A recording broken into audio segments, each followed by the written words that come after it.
নমস্কার সবাইকে। আমি মেনকা। আমার চ্যানেল হাতাখুন্তি কড়াইতে আপনাদের সবাইকে স্বাগত। আজ আমি বানিয়েছি কাঁচা কুমড়োর একদম সম্পূর্ণ নিরামিষ টক ঝাল মিষ্টি কাঁচা কুমড়োর তরকারি। এটা কিন্তু রুটি, মুড়ি, পরোটা, লুচি দিয়ে খেতে অসাধারণ লাগে। আমি বানিয়েছি, সেটাই আপনাদের সাথে যে শেয়ার করলাম। আমি এখানটা একটা কাঁচা কুমড়ো নিয়ে নিয়েছি। বাজারে এরকম কাঁচা কুমড়ো আপনারা পেয়েই যাবেন।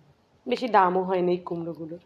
খেতে কিন্তু খুবই ভালো লাগে। কুমড়ো সিদ্ধও ভালো লাগে, কুমড়ো এই তরকারিও ভালো লাগে। রুটি ফুটি খাওয়ার জন্য এই কুমড়ো তরকারি কিন্তু খুবই ভালো লাগে।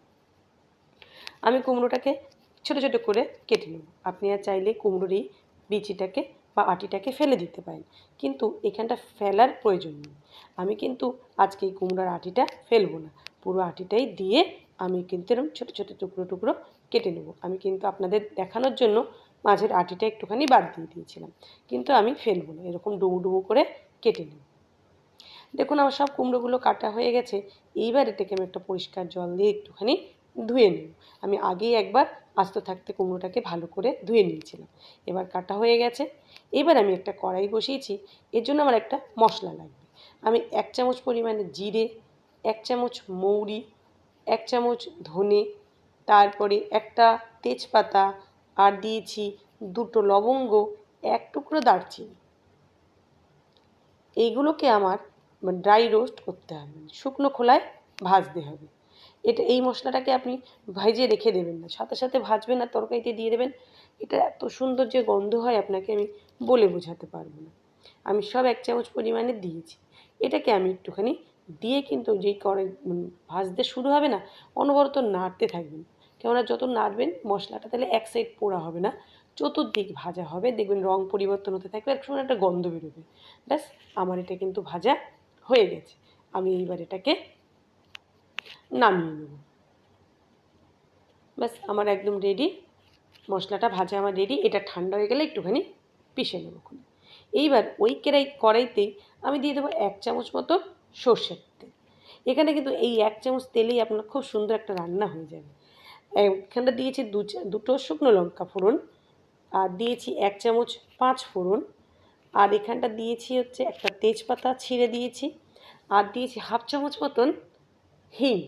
হিংটা আবার অনেকে পছন্দ করেন না, নাও দিতে পারেন। যদি আপনি পছন্দ করেন এখানটায় হিংটা দেবেন, এখানে কিন্তু খুবই ভালো লাগে খেতে।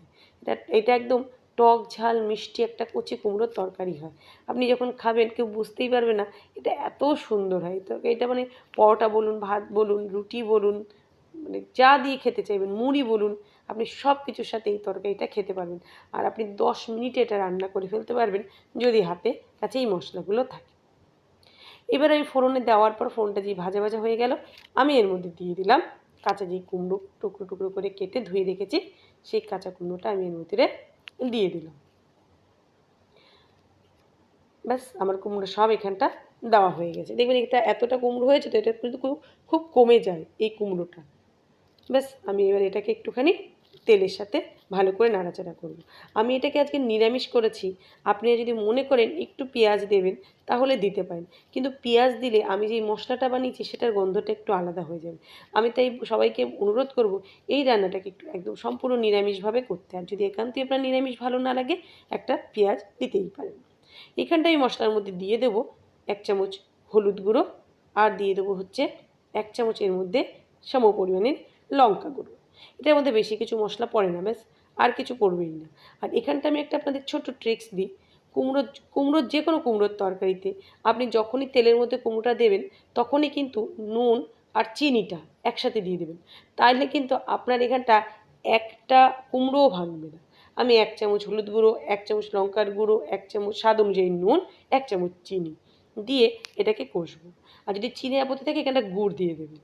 আর এই রান্নাটা যদি আপনি যে কোনো কুমড়ো তরকারিতে যদি কষানোর সময়ই আপনি চিনি দিয়ে দেন, আপনার একটা কুমড়ো ভাঙবে না। এটা দেখবেন যতটুকু এরকম আস্ত কুমড়ো সেরকমই না, আমার কুমড়োগুলো দেখবেন একটুও ভাঙবে না। আমি কি করেছি, আর এখানটা কিন্তু জল একটু দেবেনই না।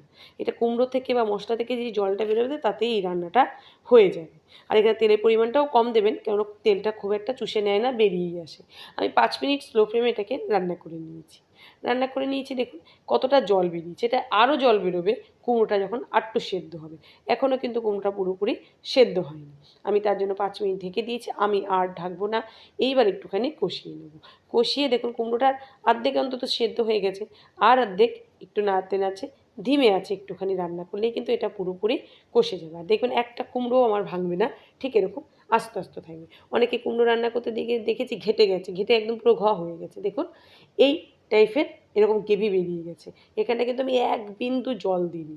ব্যাস আমার এবার ঠিক করতে হবে এই মশলা এই জলটা দিয়ে পুরো কুমড়োটা সিদ্ধ হয়ে যাবে, আর এটা কিন্তু একটু গামাখা গামাখা হয়ে যাবে। আমার কিন্তু একটা কুমড়োও ভাঙেনি, এটা কিন্তু আপনারা লক্ষ্য করে দেখে নিতে পারবেন।